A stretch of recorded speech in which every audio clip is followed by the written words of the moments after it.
I grew up on Long Island, right outside of the Kings Park Psychiatric Center, home of the legend of Cropsey. I was always a good kid, never broke any rules, and never really pushed the limits of what was and wasn't allowed. But recently, I moved home after graduating from college and just started looking for a job in NYC. Throughout my college years, I struggled with anxiety and depression, which led to me being medicated to control it.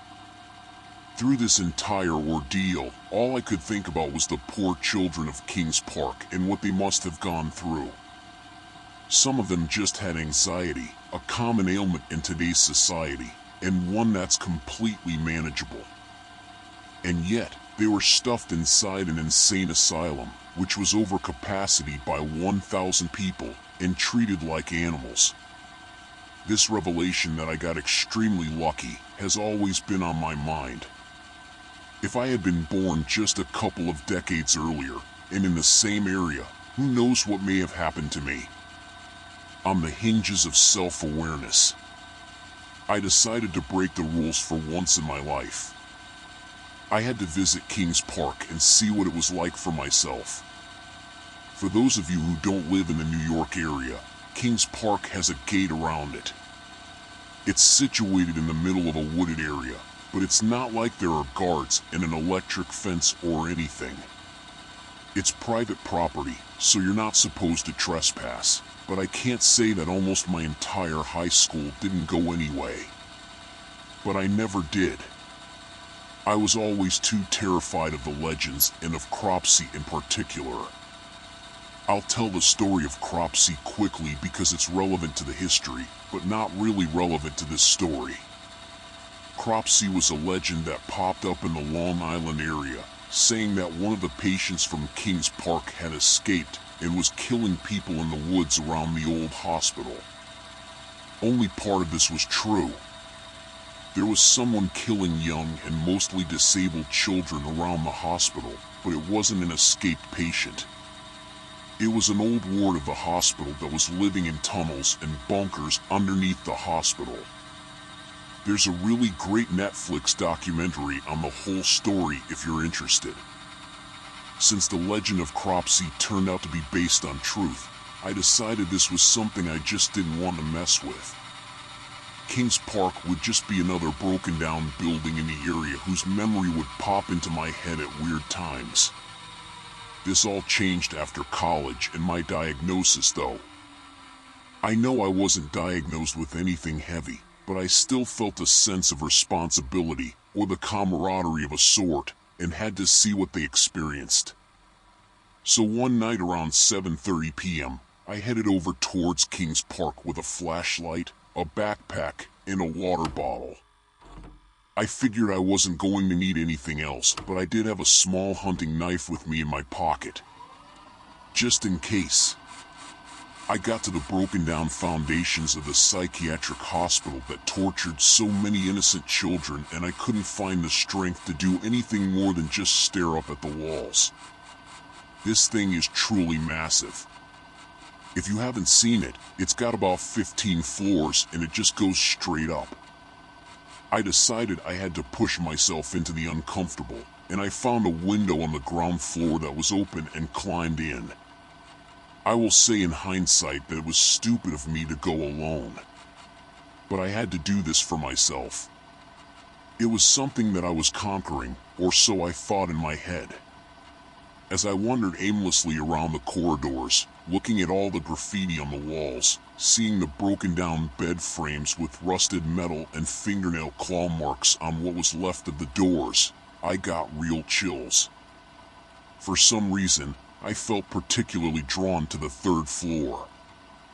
I really can't explain what it was, but my feet just moved on their own toward this one spot on the 3rd floor of the abandoned hospital. There really wasn't anything special about it. It was just a hallway outside of a couple of rooms, near a communal bathroom. But since I was there, I looked around. I smelled the stale musk of the abandoned building and scanned the exposed brick with my eyes. As I was looking through the shattered drywall to the exposed brick beyond, I caught a glimpse of a spot that was just slightly darker than the rest of the brick and mortar. Intrigued, I moved closer and shined my flashlight right onto the dark spot. With a little poking, prodding, and removal of even more drywall, I was able to fish it free, a small, string-bound diary made entirely out of loose-leaf paper. There wasn't a cover, so to speak, so it was able to be folded up nice and neatly and tucked away into an empty brick space behind the wall. My curiosity was thoroughly piqued, but I wasn't dumb enough to start reading right then and there. It was dark, and I was still inside a supposedly haunted asylum. I took one last look around the place, made peace with myself and the patience of the building, and went home. As soon as I got home and took a shower to rinse off whatever was left of Kings Park, I opened up my backpack to retrieve the diary. It seems to be the diary of a young girl who was put into the hospital back when it was in operation. I figured I'd write down the first entry here, and I'll share the remainder in the next couple of days. April 24th, 1918. It is my first day here. Mama told me to keep track of the days and who I am so I don't forget. I am Florence Blackwell, and I am 10. Mama and Daddy made me come here to the hospital to get better. They said I was sick, and that's why I wet the bed at night. Daddy said that once I get better, the other girls in town will want to play with me. Mama was sad when she dropped me off. She had tears in her eyes like she was going to cry, but I told her, "Don't be sad, Mama, I'm going to get better for you." And the nice lady in the nurse hat took me inside of the hospital while Mama cried from the outside. I don't know why Mama was so upset. Daddy was happy to see me go to the hospital to get better. The lady who took me inside the hospital said her name was Nurse Wilson, but that I can call her Mary. Mama and Daddy always told me never to call an adult by their real names, but I think I can call her Mary. She's nice to me, not like that doctor. I don't remember his name, but that doctor was not nice. Mary brought me into a big white room in the hospital and asked me to take off all my clothes so I can put on a big white gown and the doctor can take a look at me. Mary helped me out of my dress that Mama made me and stand in the middle of the white room with a vent on the floor. Then Mary left and the doctor man came in. Or at least I think he was a doctor. He told me to stand with my arms out just like a starfish and to close my eyes and hold my breath. Then he took out a giant hose and sprayed the water directly at me. I fell backward onto the floor from how heavy that water was. He didn't stop the hose though. He kept spraying me with the heavy water on the floor of the tiled room, and he didn't stop until I was crying and shivering from the cold water. The doctor man stopped the hose and told me to get up. He put a white gown on the floor in the puddles of water and told me to wear it. I put on the gown and Mary came back in. I cried to her, and she just pet my head and let me cry. Mary brought me to my room where I'm going to get better in the hospital. It had one bed, and there were two other girls in the room already. They were both sleeping when I walked in, so I didn't get to say hi to them, but Mary slipped me back my little diary and told me to hide it so the doctor cannot find it again. I was so tired I fell asleep next to the other two girls, but I didn't sleep for long. In the middle of the night, I opened my eyes to see one of the other girls about 3 inches from my face just staring at me while I was sleeping. She looked at me with really big eyes and a big smile on her face, and when she saw me looking at her, she turned her head to the right like a puppy and said, "It's time." When she said that, someone in the hallway screamed like their daddy was hitting them with a belt. They screamed, and then someone else screamed too. And then all of the kids on the floor were screaming as loud as they could. I don't know how I am supposed to get better when all these kids scream in the night. I hope they aren't hurt, but I also need to get better so I can go home to Mama. Mama said to write every day and remember who I am, so that's what I will do. After I read that first diary entry, scribbled in a child's handwriting on a piece of loose leaf, I was spooked, to say the least. I was actually holding a relic from a condemned insane asylum dating back all the way to 1918. I immediately ran to my computer. Surely there must be some kind of record of the patients put into care at Kings Park. I know it was a hospital where patients were tortured and even killed, but there should be at least some semblance of record keeping. While I could find articles labeled Kings Park patient records, I couldn't find an actual list of everyone who was under care there. Also, unfortunately, Florence Blackwell was a popular name, and Google searches of her name basically lead nowhere. I figured since my modern-day technology was striking out, the only way out was through, and I had to read more of the diary to get anywhere. I will admit that I was scared. I'm still scared to leaf through the whole thing, and I'm not reading farther than I really have to. I'm terrified for little Florence and what may have happened to her and the others in that ward. And the simultaneous screaming in the middle of the night? Something was up and I wasn't sure I really wanted to know what it was. But going back to the sense of camaraderie and duty that I felt while exploring Kings Park in the first place, I felt that same sense of duty to Florence. Her story needs to be told, and her memory needs to be honored. So I kept reading. April 30th, 1918. My name is Florence Blackwell, or Patient 0724. I haven't written anything here in a while since I have just been so busy learning all the new things in this hospital. Mary comes to visit me every morning and gives me a little cup filled with 4 different pills. All these pills are pretty small and round and white, except for a really big one that she gives me. It's twice as big as the others, and sometimes I accidentally cough it up when I try to swallow it. But Mary always helps me. She pets my head, gives me some water, and tells me to tilt my head back and try again. These pills always make me feel funny. It feels like my head is static on the radio. Mama always used to listen to the radio to see about the war and when Daddy was going to come home, and sometimes the man on the radio would stop talking and there would just be a loud static noise coming from the radio. It was so loud Mama would scream a little if it scared her and run to the radio and turns it down so it didn't hurt my ears. I wish Mama could help me turn down the static in my head. After I get my pills in the morning, Mary brings me and my other roommate down to the main room for breakfast. This is always the scariest part of my day. There are people all over in wheelchairs, and some of them don't even know they're a person. At least that's what my roommate 0698 says. 0698 was the one who stared at my face that first night. She's been here for 2 months now, and she's almost 13.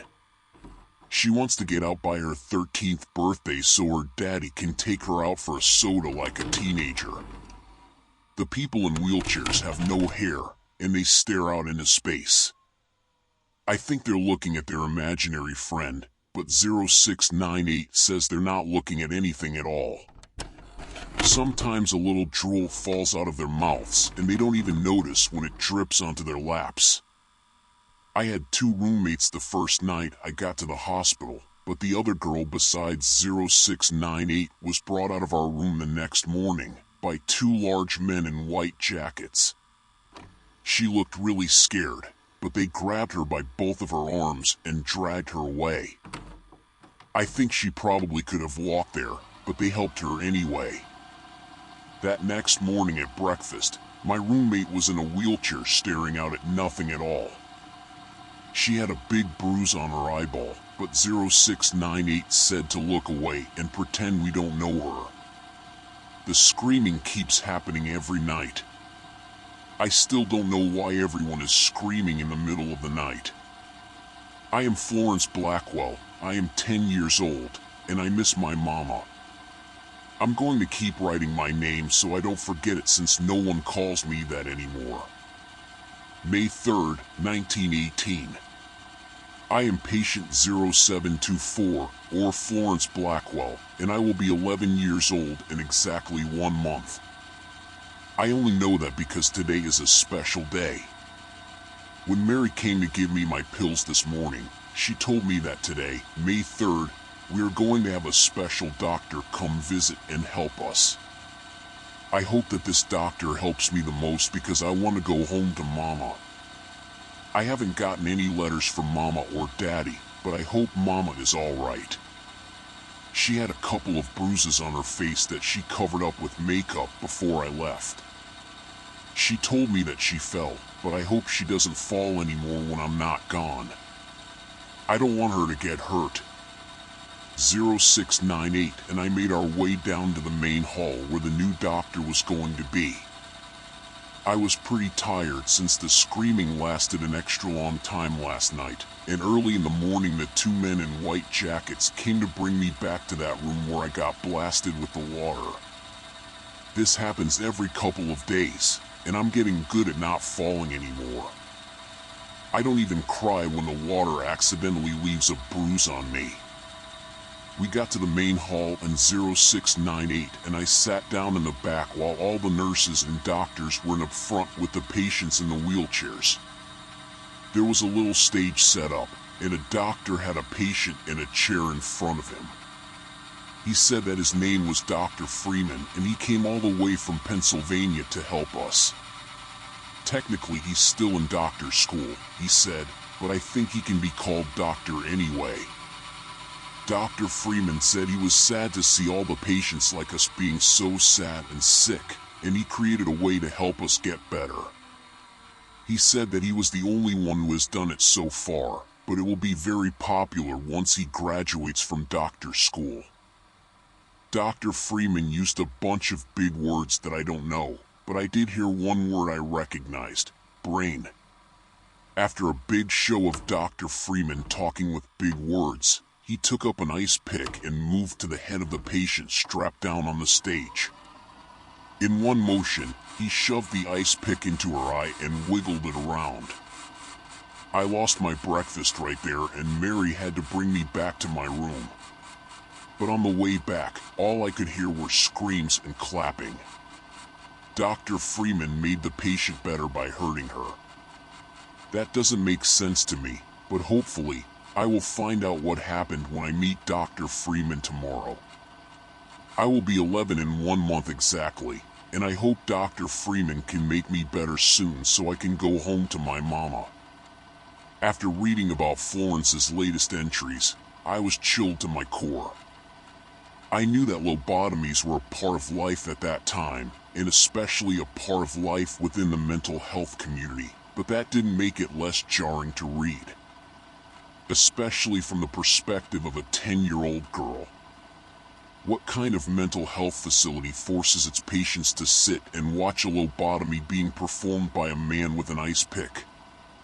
This man was literally injuring people permanently for the rest of their lives, and everyone thought it was great because it turns patients into a less violent type of patient. I decided to do a little bit of research on the history of lobotomies, and it looks like the procedure wasn't even normalized until a couple of years later, which means this entire situation was completely experimental. This man didn't have a medical license and didn't have a clue what he was doing. He was essentially just sticking a sharp object into someone's eye socket and wiggling it around until the connections between the prefrontal lobe and the brain were severed. The more that I thought about the procedure being done in front of an audience, the more I wanted to lose my lunch. Before reading any further though, I wanted to do a little more research into who Florence was, and if we know who she was at all.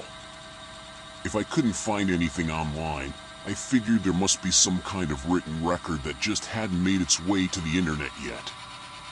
So I went to my local library.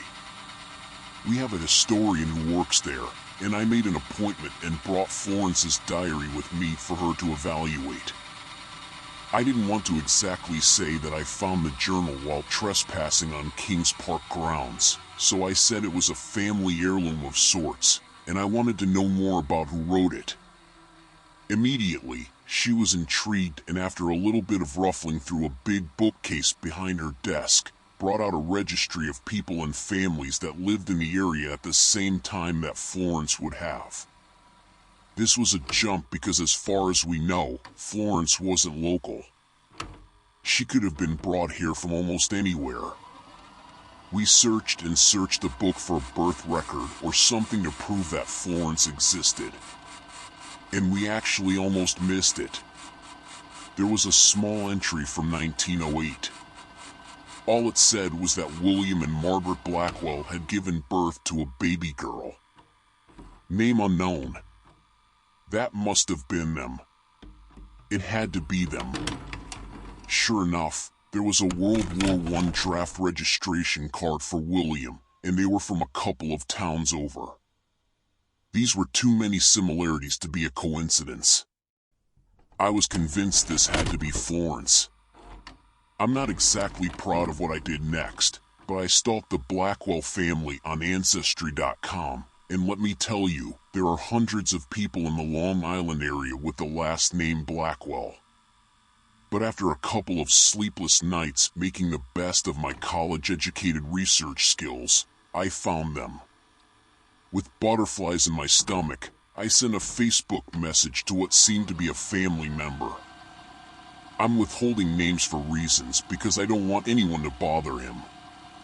He was a typical old guy on Facebook, sharing memes about President Trump and clickbait ads asking for thoughts and prayers, and I really didn't think he was going to answer me. But he did. William and Margaret were his great-grandparents, and their daughter, Eleanor, was his grandmother. She was born in 1919 and apparently had a hard life. Her father was an abusive drunk who came home with shell shock after the Great War. Her mother was too submissive to say anything and took the brunt of his anger to protect her daughter. Eleanor grew up thinking she was the oldest and only in her family, but on her mother's deathbed in 1929, when Eleanor was only 10, she confessed that Eleanor wasn't the oldest. There was a daughter before her, one with a physical deformity that William had taken most of his anger out on. This physical deformity actually makes a lot of sense in the context of the next entry she had written. She used to wet the bed, and William couldn't stand to look her in the face. Eventually, he tucked her away at a mental hospital, and that's all she knew. Margaret had never seen her daughter again. While that was a lot of information to share with a stranger through Facebook, I think it was probably information that this man wanted to get off of his chest. Imagine a family secret like that just burning a hole inside your memory. I offered to let him see the diary once I was done doing some research and figuring out what happened, and he agreed, because he also wanted to know exactly what happened to Florence, and figured with me being a good bit younger, I knew my way around a computer and the internet. So I decided to keep plugging along and sharing Florence's story. May 4th, 1918. I met Dr. Freeman today. He kept poking my face. Usually, that makes me mad. Daddy used to poke my face and try and make it look normal, he said. But I didn't mind when Dr. Freeman did it. He was a doctor after all. Maybe he really could make me look normal so that I'd be pretty like Mama. He asked me a whole bunch of questions, like did I ever get mad, or did I ever hit my mama or daddy? I said of course not, I wouldn't hurt my mama, but I think he thought I was lying. He kept writing a bunch of stuff down on his notepad. He writes way faster than me, but probably because he's an adult and knows a lot of stuff. Dr. Freeman kept asking if I had a pet, and I told him about my bunny and how she had run away to be with her other bunny friends. But Dr. Freeman didn't seem happy about that and wrote more stuff on his pad. He asked me if I ever started fires, and I said of course not. There was a fire down the street from my house that killed a lot of people back when I was 9. Then he asked me about my wetting the bed. I told him that that's why I was here. I had to fix my problem so that I can go home to Mama and Daddy won't be mad at me anymore. He said that he thought I wet the bed because I was just like some other very bad children he met at other hospitals, and he had made them not be violent anymore, and he could do the same thing to me. I don't think I am violent, but if Dr. Freeman says it could happen, maybe it could happen. Maybe I could turn out to be like Daddy instead of Mama. I just want Dr. Freeman to make me better to go home to Mama. P.S. I am Florence, 0724. After that second update, I had a bad feeling in the pit of my stomach. Something bad was going to happen to Florence. In my heart, I wanted to be able to hold her, to console her, and tell her everything was okay, but she lived 100 years ago. She feels so real, and her problems so relevant, that it's hard to believe this happened so long ago. With a heavy heart and a stomach full of butterflies, I continued reading the journal. May 1918.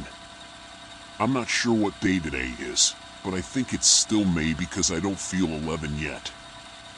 I think if it was past my birthday I would feel a whole year older, and I don't yet, so it can't be June. I've been really busy getting better lately.